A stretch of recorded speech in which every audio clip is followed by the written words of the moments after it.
favor. Quiero dirigir unas muy breves palabras para introducir este evento que nos llena de gusto y de satisfacción. Es aquí, en el Instituto de Investigaciones sobre la Universidad y la Educación, donde se desarrolla y construye nuestro proyecto interinstitucional Historia Social y Cultural de la Educación Artística en México, dirigido por la doctora María Esther Aguirre Lora.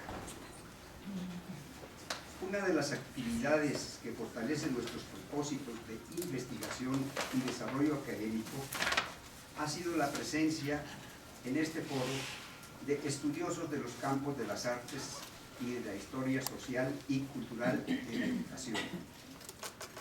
Invitaciones que se han realizado a partir de propuestas de los compañeros integrantes del propio seminario. En esta ocasión nos es muy grato dar la bienvenida al maestro César Tort, distinguido universitario adscrito a la Coordinación de Humanidades de la UNAM, quien ha dedicado particularmente a la educación musical infantil sus cualidades de músico, compositor, creador, maestro y sobre todo visionario, cuyas aportaciones originales y fundamentadas han rebasado el ámbito nacional.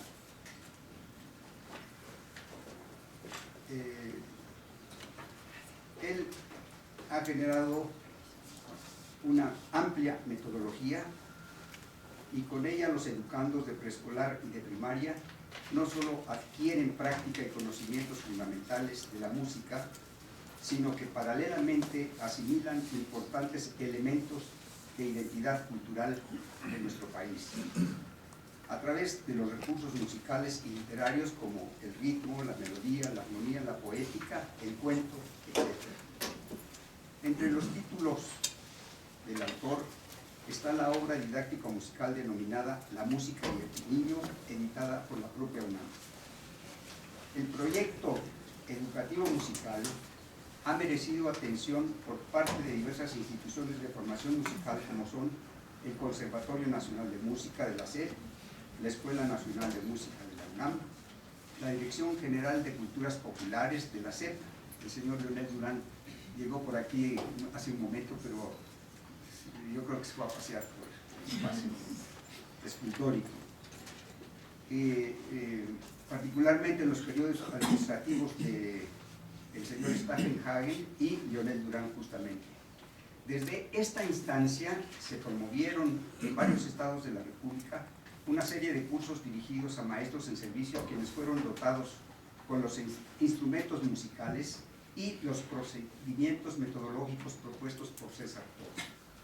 Los resultados fueron inmediatos y positivos, así como las evaluaciones realizadas con posterioridad.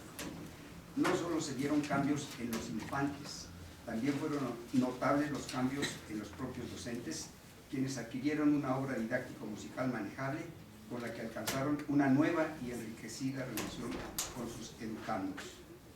Para concluir esta breve presentación diré que César Tort ha dedicado su vida y su obra, primero, como maestro a la niñez mexicana y segundo, como compositor a México, teniendo siempre presente a la UNAM.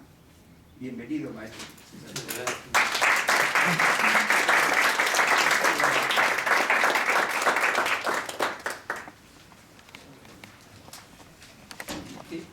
Creo que lo más importante aquí sería subrayar en medio de una atmósfera que tiene que ver mucho con la educación, la importancia que la música tiene en el niño como factor educativo. Porque creo que a partir de ahí podemos extendernos en nuestros propios trabajos y que se entienda esto un poco mejor. Mira, yo voy a empezar con un dato que incluso sucedió en la universidad, aunque ya antes de esto, de este hecho que se dio en la Casa del Lago, ya estábamos trabajando en asuntos de pedagogía musical infantil. Pero me sirve mucho para ilustrar. Aquí llegó de Alemania, llegó un equipo de personas a hacer estudios sobre la educación musical del niño, recorrían Latinoamérica y llevaban toda esta información a un instituto que todavía existe, que se llama International Society for Musical Education de la UNESCO. Ellos venían con esa consigna de saber qué se hacía en México y nos visitaron luego. La universidad entonces invitó a una de las personas que vino para que diera algunas conferencias en la Casa del Lago. El doctor Kurt Erik Eich, y era un experto extraordinario en este campo educativo. Bueno, él dio creo que 2 conferencias, pero una es la que yo quiero traer aquí a colación para empezar esta plática. El doctor mencionó, después de un poco su recorrido que hizo por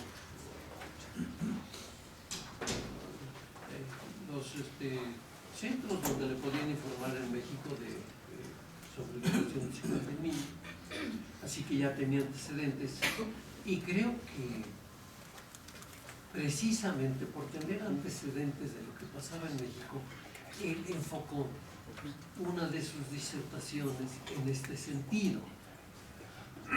Él dijo, el doctor tendría, cuando vino aquí a México, quizás 50 años, 45, 50 años. Así que él había padecido de niño los estragos de la guerra. Quizás lo vio al final, pero supo en carne viva lo que había sufrido Alemania. Él empezó a decir así que nos preguntábamos mucho después de la guerra, instituciones de estudio que volvieron a reorganizarse, ¿qué habíamos hecho para merecer semejante castigo? En 1945 Alemania estaba destruida, verdaderamente destruida. Incluso su infraestructura estaba devastada, porque no solo habían bombardeado ciudades, habían bombardeado el campo. Entonces, aquello había que empezar casi de cero. Las personas que se organizaron para rehacer la educación básica en Alemania, y uno de ellos era el doctor, estudiaron a fondo las cosas y bien, una de las cuestiones que descubrieron es que el nazismo en Alemania había trastornado completamente la educación básica, creando nuevos programas para que le llegaran al niño de otra manera. Se trataba en aquella época de fanatizar a la juventud y a la niñez. Y aquí desafortunadamente entró la música, porque se les ordenaba a los músicos, a los compositores, que hicieran himnos para que desde chiquitos, desde primaria, cantaran esto en las escuelas, y después también la juventud escuchaba toda la perorata de Hitler. Bien, traigo a colación 2 cosas. Uno, estos fueron estudios que hicieron. Se dieron cuenta que estaba su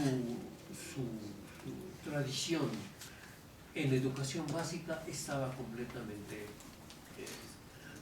hecha a un lado, y había entrado otro tipo de cosas.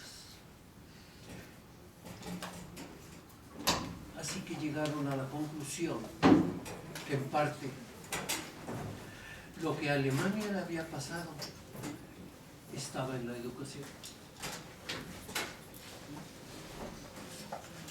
La juventud, la niñez era importante, en aquella época para aquellos fines. Y empezaron a restaurar esto tal como tradicionalmente lo había hecho Alemania antes de la guerra.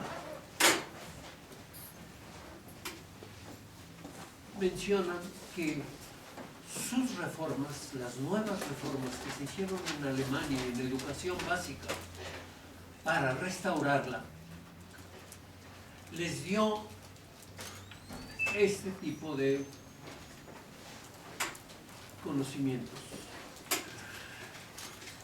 que en muchos países son los verdaderos principios que deben regir la educación básica en todos los países. El doctor dice, hemos vuelto a recomponer nuestra educación básica, claro que hurgando en nuestras tradiciones, y lo que propusimos son cambios fuertes sobre esta estructura. La estructura constaba y consta de 5 áreas escolares que le parecían al doctor fundamentales, igual que a todos las gentes que estudiaron esto allá en Alemania. Una era las matemáticas, la lengua, especialmente lengua materna, la cultura física, todo lo que tenía que ver con el desarrollo físico del alumno. Civismo, como cuarto punto, pero el civismo abarca, es muy amplio, abarca historia y geografía del propio país. Así es como debe de entenderse el civismo. No solo entender que tenemos que aprender de leyes y estas cuestiones, no. Que hay que conocer a fondo el país en el cual vivimos. Esto es civismo. Y, finalmente, música. En estas 5 actividades, en donde la música está completamente integrada, ellos reformaron la educación básica, que estaba destrozada. Recargado, apoyado en esa convicción, se ha creado el nuevo desarrollo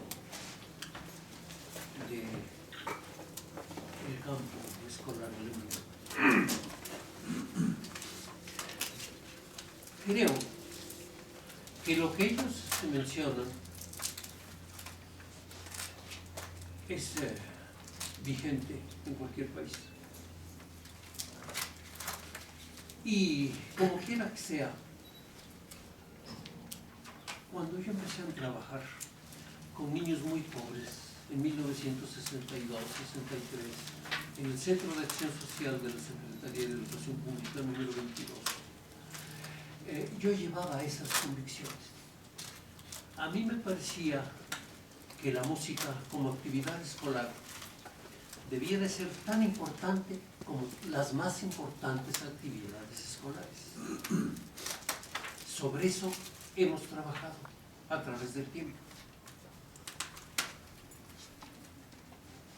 Verán, esta experiencia que tuve yo en un centro de recuperación social de la Secretaría de Educación Pública. Pues, puedo decir, este centro, no sé si todavía esté, pero estaba detrás del Estadio Azteca, en una zona muy pobre, en donde me pusieron 200 niños del más bajo nivel económico. Así que eran realmente estos chicos, niños completamente abandonados. Niños que jamás habían oído hablar de música, niños que nunca habían cantado, niños que no sabían que era un pandero. Y curiosamente, aunque nos cuesta trabajo creerlo, muchos de estos niños no habían oído ni cantar las canciones más populares del folclore nacional, como las mañanitas. estos niños, hijos de racheteros, de realistas, o hijos de nadie, porque muchos no tenían ni papá ni mamá, tenían una edad que sobrepasaba lo que se entiende por edad en primaria. Por ejemplo, tenía yo de primer año de primaria niños de 14 años. Y así que el conglomerado de niños era algo así como de 12 años a 15, 16 y un poquito más grandes, de 17 años. Empecé yo a trabajar con ellos como si fueran más pequeños, más tiernos, ya que no conocían nada de la cuestión musical, siquiera pensaba que eso me podría ayudar un poquito, aunque parezca esto un poco extraño. Miren, cuando yo empecé a trabajar con ellos, muchos de estos chicos no cantaban. Cuando hablaban, casi hablaban en monosílabos, y cuando querían cantar, hacían guturaciones.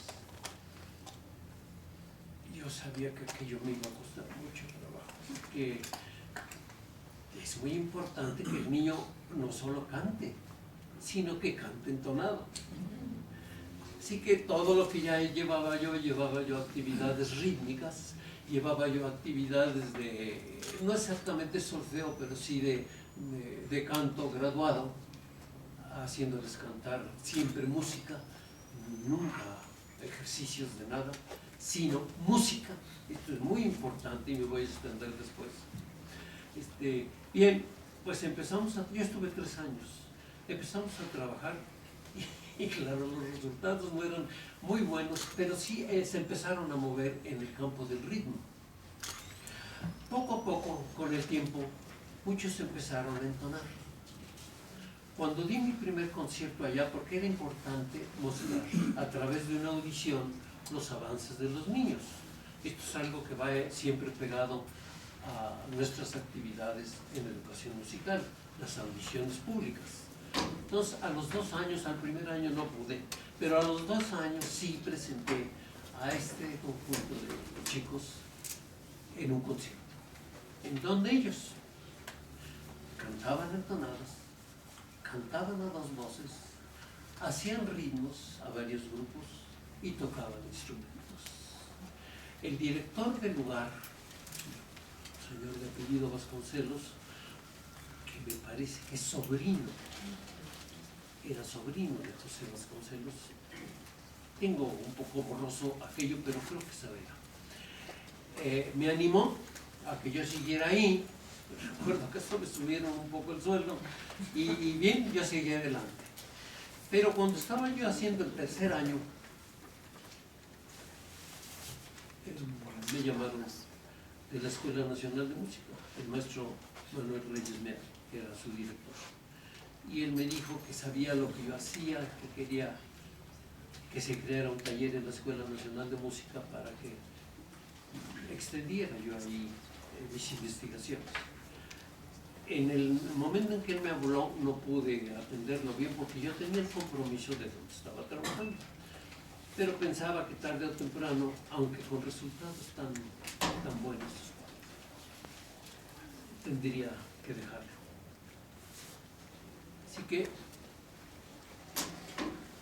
terminé el 3er año ya notificándole al director del centro que tenía que dejar aquello, porque la universidad me daba oportunidad de hablar, investigar, trabajar en un campo bastante más amplio. No le gustó nada al señor Vasconcelos, pero bien, di mi 3er concierto. A esa audición recuerdo que le había invitado a funcionarios de la Secretaría de Educación Pública y ahí se lucieron los chicos. No importa la edad, lo que importa es que niños que nunca habían cantado, que nunca se habían acercado a la música, estaban haciendo música. Y esas parecen mentira, pero fueron las cosas que a mí me empujaron hacia adelante. Allí yo había visto resultados muy claros. con gente muy lastimada por las circunstancias y había visto cómo la música había operado. La magia de la música había mostrado ahí su capacidad educadora. Porque si los niños que yo tomé cuando empecé a trabajar ahí no podían distinguir la altura del sonido, lo que se requiere para cantar, y lo acababan haciendo, era evidentemente una prueba de desarrollo educativo. El oído oía más, el oído oía mejor.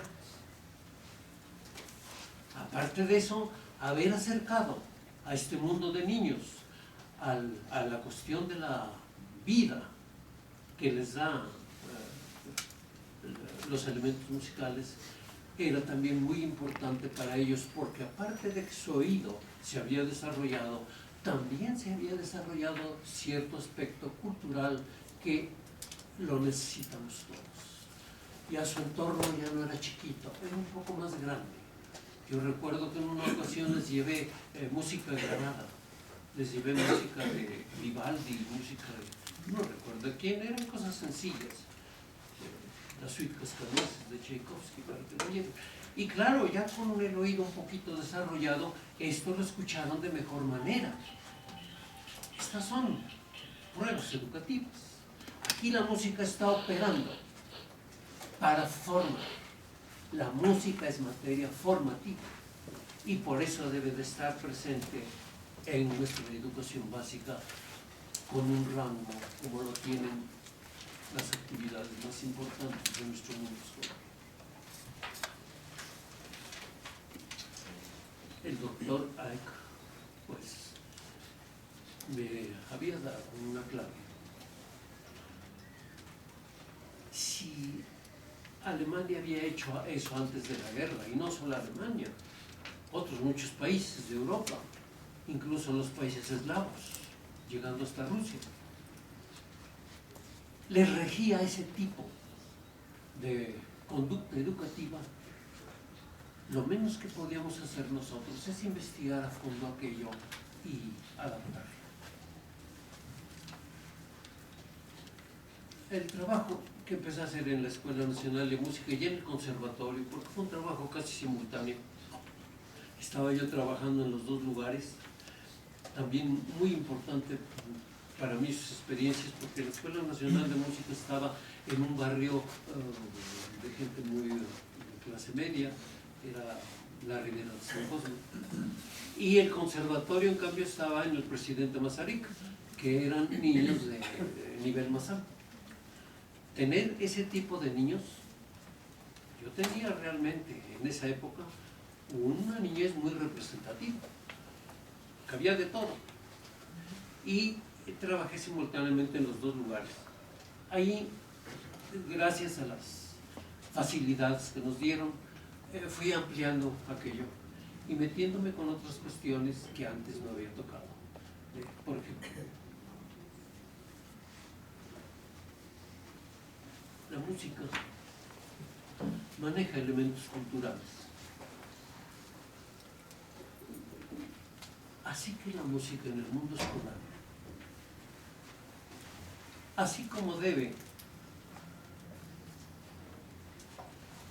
musicalizar.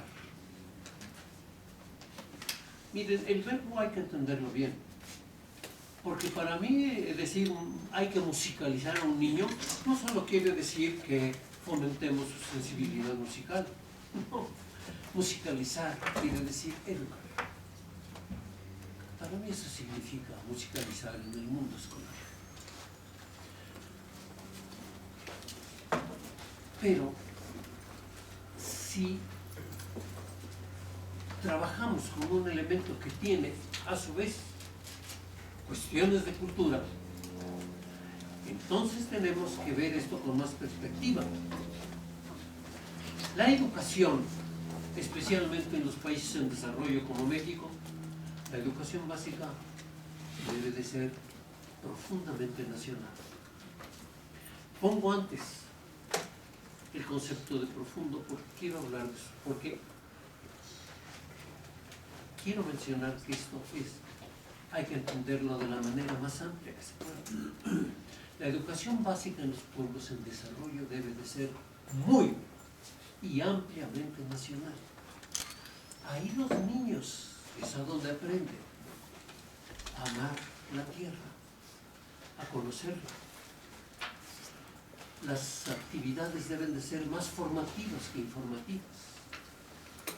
Si las actividades de formación que se les dan a los niños tienen que tener elementos de información, se les da.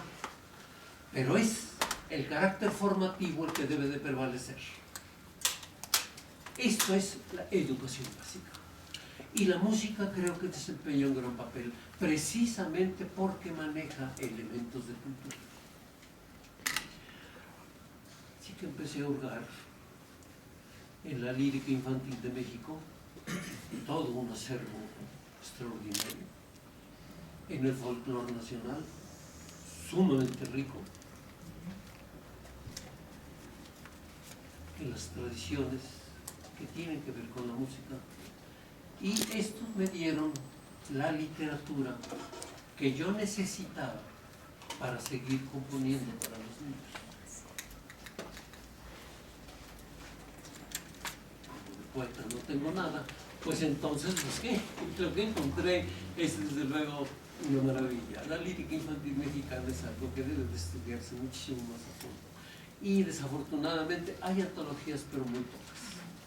Yo pienso que cuando mueran ahora las gentes que tienen 80 años o más, habrá muerto con ellos gran parte de ese acervo, porque hay muy pocas antologías. Pero ¿qué nos dice la lírica infantil? Desde luego que es un acervo muy antiguo, es universal, por todos lados está muy, muy antiguo. No me voy a remontar a esas épocas, pero sí voy a referirme a una que tiene que ver con el país. A fines del siglo XIX y a principios del XX,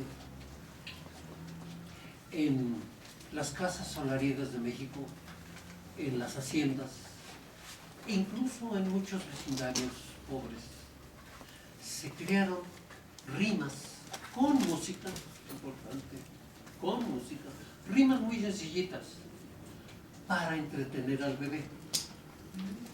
Las nanas, las institutrices, las abuelitas, las mamás crearon eso.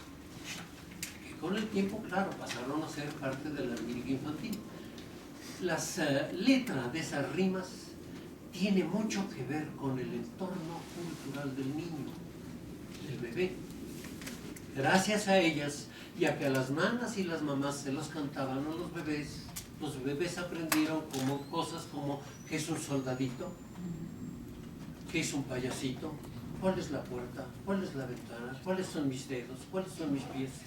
Todo eso está en las rimas. Así que no solo tenían la función de entretener, tenían la función de enseñar, familiarizar al bebito, estoy hablando de bebitos, con su entorno, y se valían de la música. Esto no lo debemos de perder de vista, porque la música hacía precisamente ahí un trabajo extraordinario. Los niños inventaron también en esa época sus juegos. Ellos sí fueron los creadores de estos juegos, que pasan a ser parte de la lírica infantil también. Se divertían con ellos.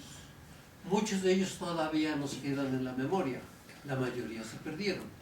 Pero naranja dulce, limón partido, a la víbora, víbora de la mar, y otros muchos más, que incluso no creo que son mexicanos, vienen desde muy lejos. En México se adaptan, toman un poquito otra versión, pero son antiguos, y en México también se inventan. Los niños inventan los suyos. ¿De dónde toman los niños sus textos? Los toman de lo que oyen de los adultos. Y de los adultos a veces oyen cosas muy bonitas y a veces oyen cosas muy horribles. Todo eso está en los juegos de los niños. Las guerras, por ejemplo, existen anécdotas guerreras en la lírica infantil, en el juego de los niños. Y existen otras muchas cosas, ¿no? Injusticias, en fin.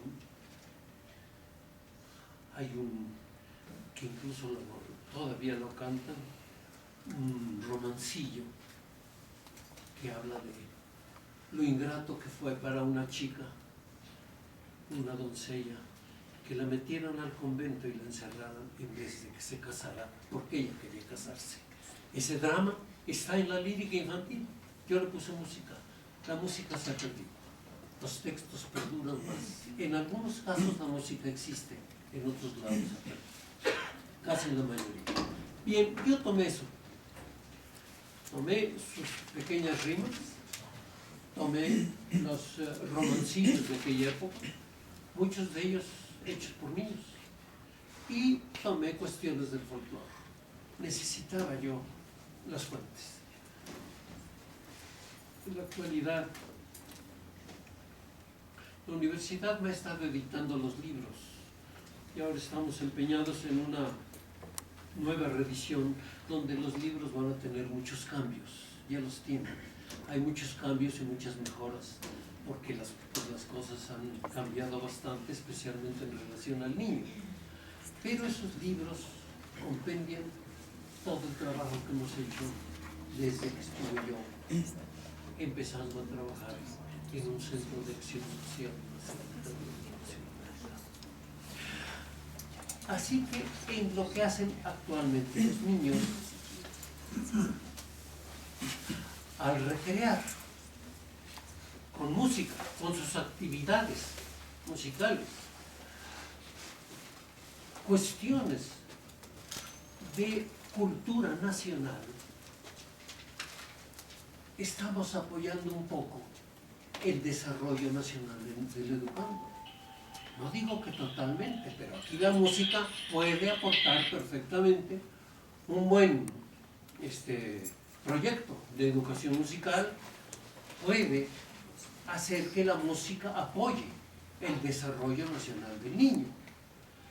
En concreto, en música, ¿cómo es esto?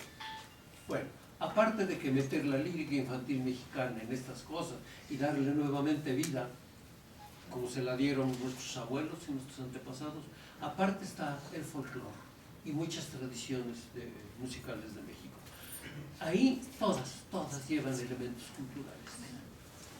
Unas hablan de lo que se siembra en la tierra, otras hablan incluso del pan, otras hablan de la vestimenta, otras hablan de costumbres muy importantes que felizmente no hemos olvidado. Y toda esta información, que es información cultural, los niños al cantarla o al ritmarla están aprendiendo estas cuestiones. Tenemos datos muy significativos, ¿no?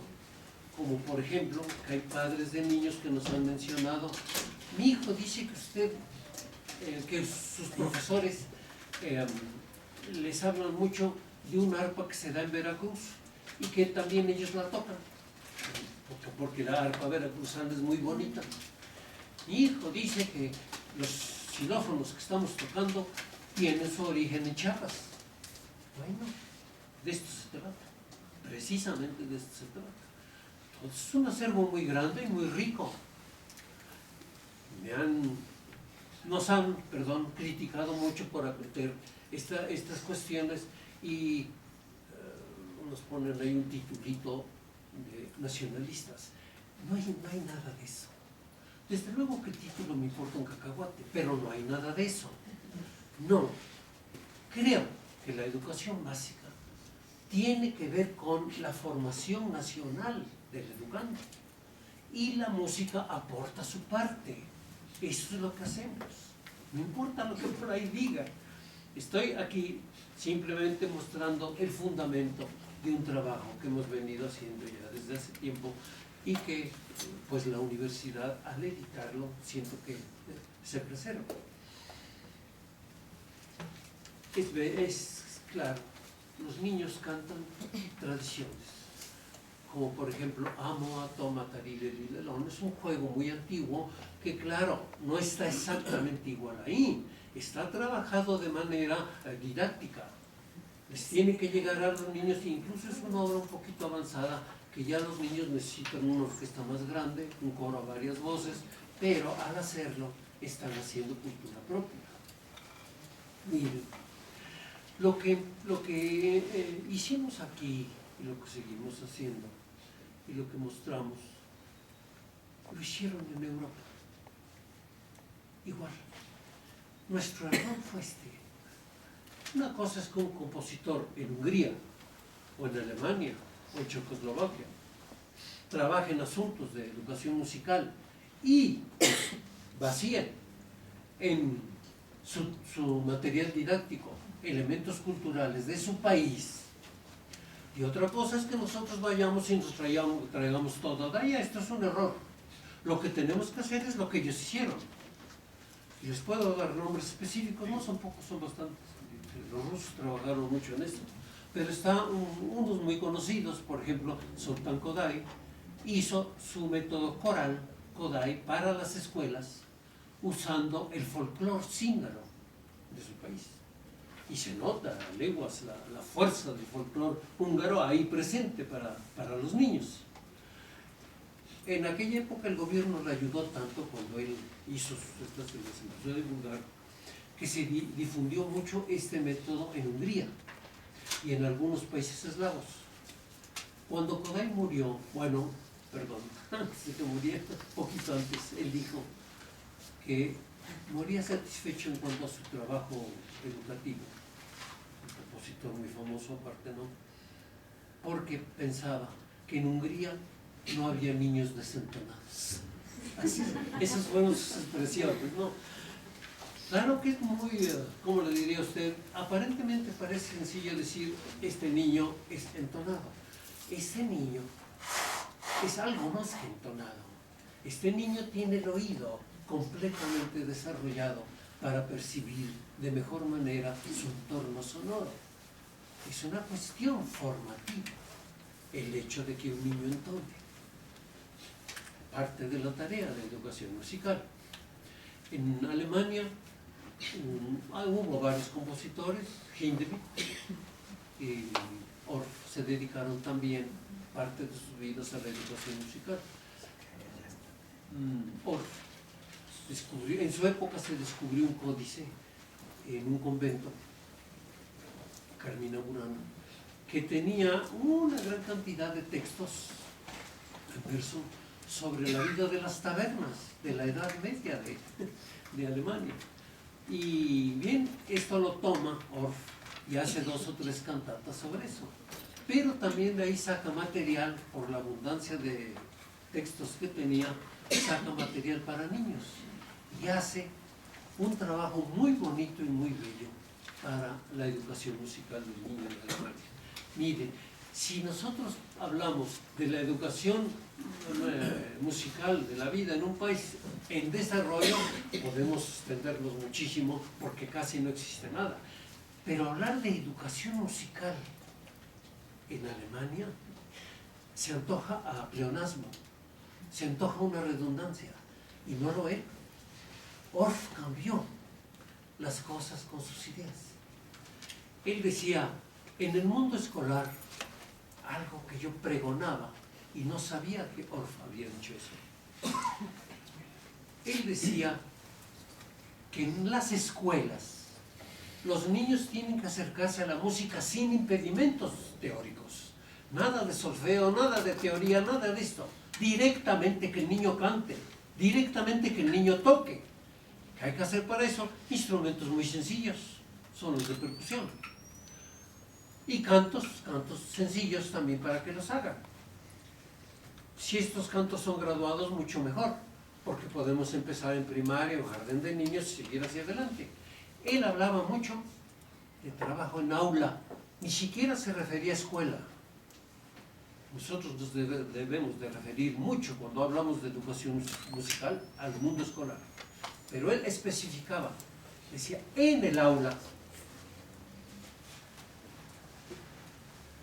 puede organizarse un pequeño conjunto coral y un instrumental. Los instrumentos muy sencillos, que no requieren maestros especiales para que los niños los toquen, y que al entrar los niños ya canten y toquen. Esto fue lo que en 1967 tomé de oro. Tomé sus ideas, no tomé para nada su música, que además es muy bonita, su música para niños es muy bonita. Pero lo que él hacía allá, yo lo tenía que hacer acá. No iba a estar trayendo absolutamente nada de fuera. Eso no quiere decir que un coro de niños en México cante cosas del extranjero, que las cante, pero ese coro ya está formado. No, estamos hablando de un asunto de formación en, pongamos por caso, jardín de niños o primer año de primaria. No voy a traer cosas de fuera. Lo que les doy tiene que ser algo en lo que ellos se sientan familiarizados. Y esto es lo que hacemos cuando preparamos al maestro. En el aula se organiza un coro, un pequeño coro con su conjunto instrumental. Y la combinación de ambos, o por separado, hacen música de diferentes géneros. La música está graduada desde niños chiquitos, estamos trabajando ahora con niños de meses, hasta con niños de 13 años de edad, en donde presentan audiciones verdaderamente notables desde el punto de vista estrictamente musical. Miren, la asociación entre el niño y la música es todo un fenómeno complejo, muy amplio, y poco lo aprovechamos. Son cuates. La música y el niño son amigos. Y posiblemente lo sean desde antes de nacer. Hay especialistas que han mostrado que los bebés, poco antes de nacer, ya memorizaron los cantos que canta la mamá o la música que oye la mamá. El bebé al nacer conoce el timbre de su mamá, lo distingue de los demás. Posiblemente conozca el timbre del papá y posiblemente, desde luego, esté oyendo antes de nacer lo que la mamá está escuchando. Así que el oído se está desarrollando antes de nacer. Al nacer el niño, el oído ya está muy desarrollado y los demás sentidos no. Es el oído. Si es el oído el primer sentido que se desarrolla, y hablamos de antes de nacer, por alguna razón será, no podemos tomar esto así, qué casualidad. No, por alguna razón es. Aquí la naturaleza nos está diciendo que la ventana que verdaderamente hace que empiece a funcionar el cerebro es el oído, porque son los primeros estímulos que recibe el ser humano, auditivos. ¿Qué sucede si los sonidos los programamos? La mejor manera de hacerlo es la música. La música puede verdaderamente hacer métodos para desarrollar, pues, el oído del niño. Porque podemos hacer música y ejercicios rítmicos graduados.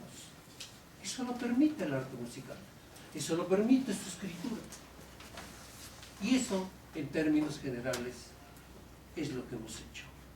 Las convicciones, pues, son las que les hablé a ustedes desde un principio. La experiencia que tuve con niños muy pobres y las palabras del doctor Eric Ike fueron evidentemente una guía extraordinaria. Pero con el tiempo, quien ha sido verdadera guía han sido los niños. En los niños es a donde hemos visto los resultados. Si en 1970 presentamos ya conciertos buenos, conciertos que llamaban la atención a la gente,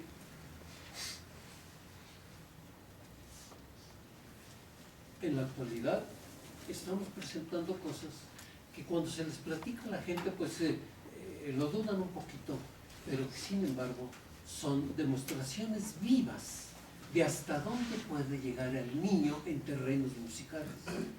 Mire, yo nunca me he propuesto hacer música, pero claro que de la educación musical que planteamos, pues han salido muchas vocaciones. Claro, si a un niño con vocación de repente se le trabaja musicalmente, la vocación se va a despertar más temprano. Eso ha existido siempre a donde hemos trabajado con niños. Pero nuestro propósito es darle a todos los niños un factor de educación que no tienen, un factor de desarrollo que es muy importante para sus vidas. Cuando podemos, no siempre podemos, no tenemos muchos recursos para eso, pero sí lo hemos hecho, encuestar a jóvenes casados, con carrera, con hijos, que tuvimos cuando eran chiquitos. Es muy importante su parecer y sus respuestas a las preguntas que nosotros formulamos. Claro que cuando los encontramos, a veces porque espontáneamente se nos presentan, yo fui alumno de usted cuando era chiquito, fíjese usted, ahora ya tengo hijas.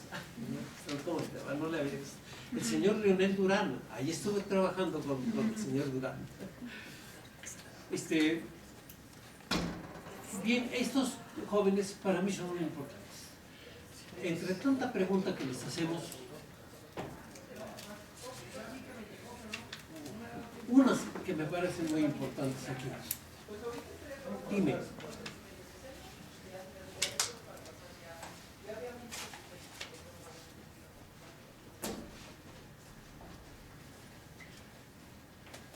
¿tienen haces algo de música a la edad que tienes? Estoy hablando de chicos que tienen de 25 años para arriba, ¿no? Ya casados, todos, 30 años. ¿Asistes a conciertos? ¿Te gusta el folclore? ¿Cuál es tu preferencia musical? ¿Tocas algún instrumento? ¿Cantas? Aparte de otras preguntas que hacemos. ¿Cómo lo diré a ustedes? En términos generales, las respuestas son estas. No varían. Variarán en cuanto a las palabras que escogen para contestar, pero son las mismas. Me gusta la música y asisto a los conciertos por mi cuenta. He empezado a hacer eso con mis chicos. Ahorita están muy chiquitos, otros ya no, y me los llevo a los conciertos. Me gusta el folclore y por mi cuenta he indagado algunas cosas. Ustedes nos empezaron a hablar que México era muy rico en esto y ya tengo una idea un poco de las zonas del folclore en territorio nacional. Toco la guitarra, o no toco la guitarra, pero canto. O no canto, pero escucho. Como quiera que sea, están vinculados con el arte musical. Y para mí esto es más que suficiente, porque lo que se les dio de chiquitos, eso tiene su derrotero. Los niños salen de nuestras manos cuando terminan primaria. En secundaria no tenemos actividades. Para arriba, menos.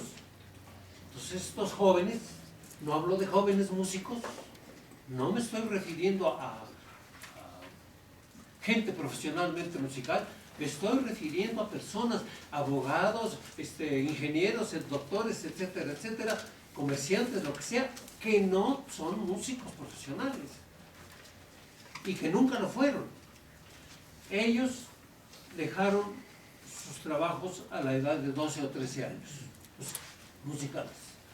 Después entraron en secundaria. Aparentemente la olvidaron. Después entraron a preparatoria. La preparatoria empezó a reclamar un poco de ellos cierta cultura artística. Entre ellas entraba la cultura musical. Y fueron nuevamente en preparatoria acercándose nuevamente al arte musical. Muchos de ellos ya recibidos, ya establecidos, a su vez ya tenían relaciones muy formales con el arte musical. ¿Saben en términos auditivos qué significa eso? Este es un joven mucho más armónicamente desarrollado porque evidentemente se ha hecho exigente en su entorno cultural. Él escoge, me gusta esto, esto no me gusta, esto sí me gusta, esto no me gusta. Y ahí es donde entra el desarrollo auditivo.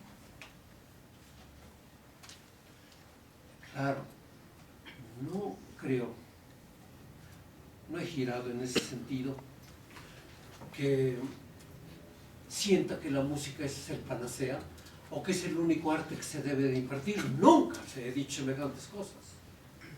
Y para que se me entienda a fondo, ni siquiera menciono, a pesar de los éxitos, no obstante los éxitos que hemos tenido aquí en México y en el extranjero, jamás mencionaría que lo mío es lo que resuelve el asunto en el mundo escolar. Tampoco.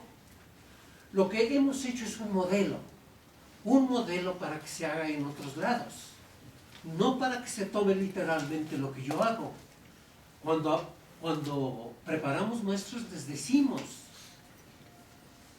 miren, seguro que en el lugar hasta donde ustedes van, porque a veces llegan profesores de muy lejos,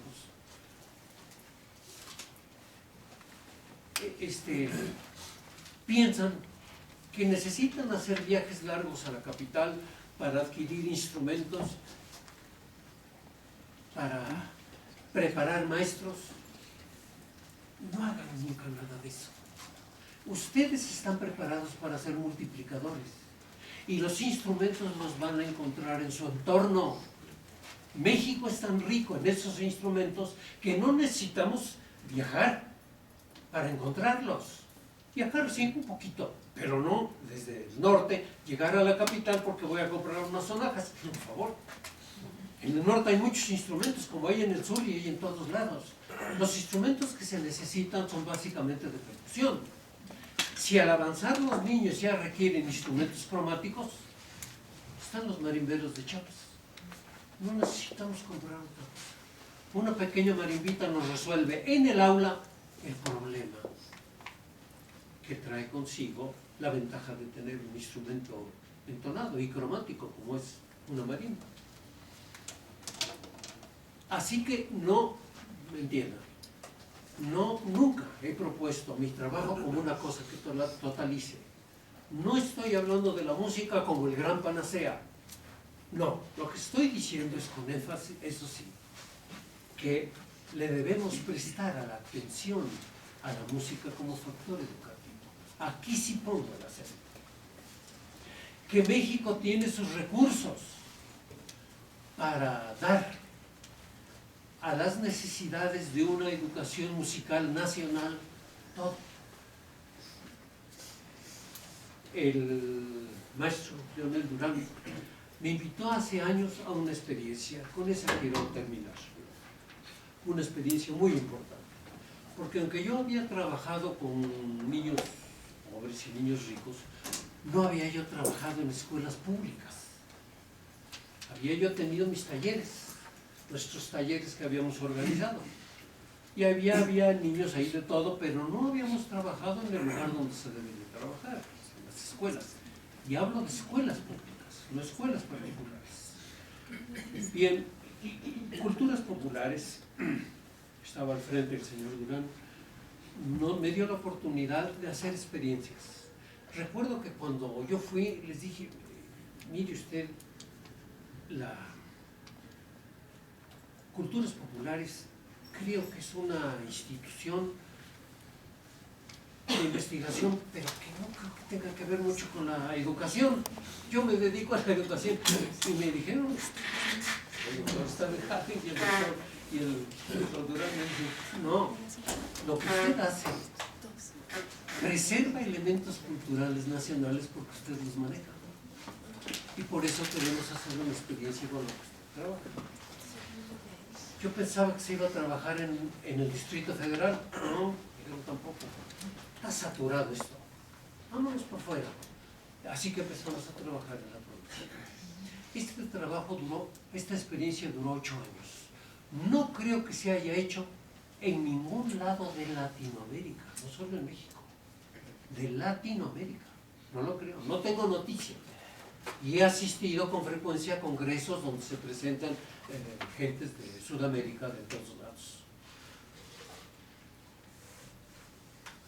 En los 8 años llegamos a abarcar 17 estados. En cada estado, por disposiciones de la Secretaría de Educación Pública a través de culturas populares, nos ponían un grupo de profesores. Era un grupo que oscilaba entre 70 y 80 o 90 profesores. Así era más o menos el término sobre los profesores que trabajamos en toda la República Mexicana. Y de esa cantidad, pongamos por caso de 70, 20 y no más eran músicos. Los demás eran maestros de grupo de escuela y educadoras de kinder, que no habían ni siquiera habían tenido en su carrera alguna formación musical.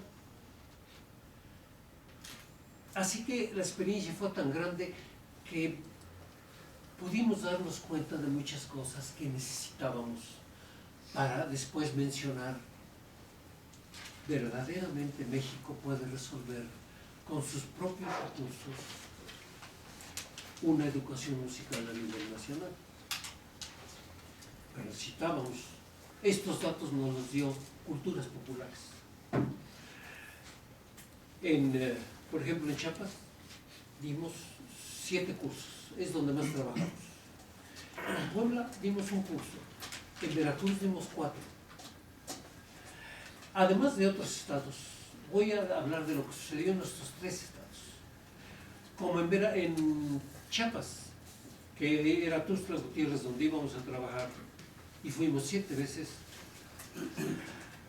de estar trabajando y viendo cómo, supervisando lo que pasaba en las escuelas y cómo avanzaban los profesores, notamos esto, notamos actos muy interesantes de verdadera reversión cultural. No había yo pensado en eso, pero ahí se dio ese fenómeno. Hay maestros en Veracruz, en Chiapas, que viven en pueblos remotos y cuando llueve es muy difícil el tránsito para llegar a sus lugares. Así que cuando llueve yo siento que esas poblaciones, chicas o grandes, se abastecen de muchas cosas porque no hay manera ni llegar, ni siquiera por carretera. Uno de ellos es Yajalón. Yajalón no está muy lejos de Tuxtla Gutiérrez, pero sí está lejito. Es un pueblo chiquito. Bueno, ahí me mandaron a un maestro. Llegaban de todos lados de Chiapas, pero ese maestro me llamó la atención, primero porque era el único músico que encontraron en todo el pueblo y que acompañaba los festivales de las escuelas del lugar con su acordeón. Entonces, sabía muy poquito música, en realidad no sabía mucho, ¿no? Como la mayoría de los profesores que nos pusieron en Chiapas, algunos marimberos, muchos eran marimberos, y muchos no sabían música, otros sí. Bien, todos los teníamos que emparejar con actividades ¿cómo se llama?, enseñanza musical. Este maestro lo veía yo muy interesado, pero muy interesado. Y recuerdo que me preguntaba detalles cuando terminaban nuestras conferencias, nuestros cursos. Y en una ocasión, en el 4º año, yo lo tengo anotado en un informe, el maestro llegó con música que él había hecho para niños.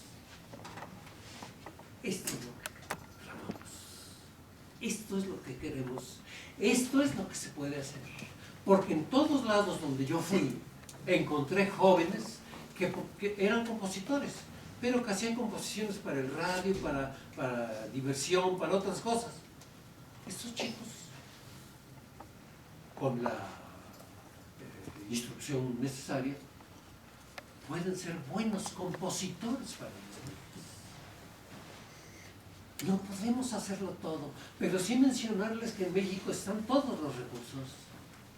Y así como me pasó con los profesores, porque lo que yo sentí de este señor que venía de un pueblito, que cuando llovía ya no salía de ahí, Decía que solo a caballo se llegaba en su pueblo, ni siquiera por carretera. Pensaba, si eso fue hasta allá, en ese lugar, incluso bilingüe, hay que entender una escuela bilingüe.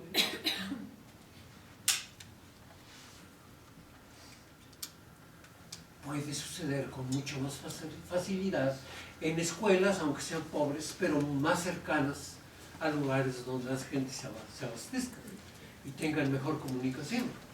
Así que ese ejemplo de Yajalón me parece extraordinario. No fue el único. Algo muy semejante me sucedió en Sinaloa y en otros lugares.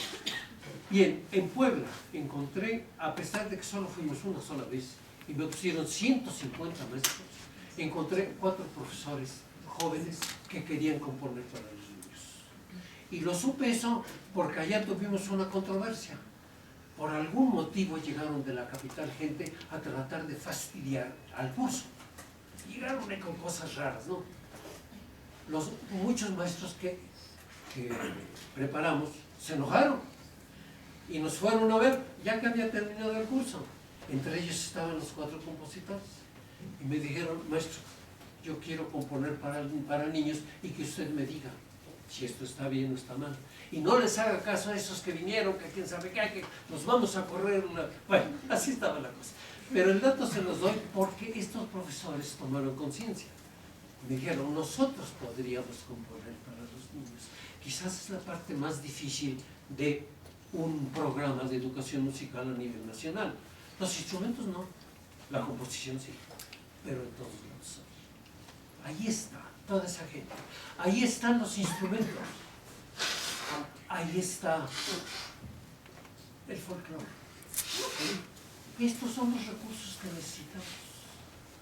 Si alguien piensa que yo exagero en este punto, no les debe de parecer así, porque es lo mismo que hicieron los países más avanzados, sin que nadie les dijera nada. Para ellos era una tarea natural.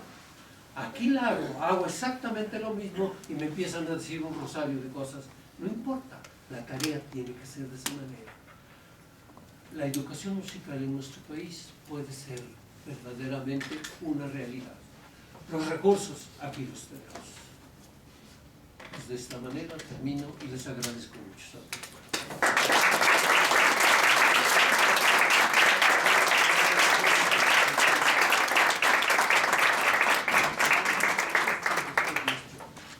Pues no sé, maestro, no sé si quieran, no sé. No sé, si usted cree ya lo dejamos, como quiera. Creo que ya abusé del tiempo. No, pero la pregunta no hay sí, pero espérate. para hacer. Sí, debe de haber, porque hay proyector y hay... Está todo, está el cañón, todo. Sí, Está en el techo. Dale un... Pero ¿quién lo presenta?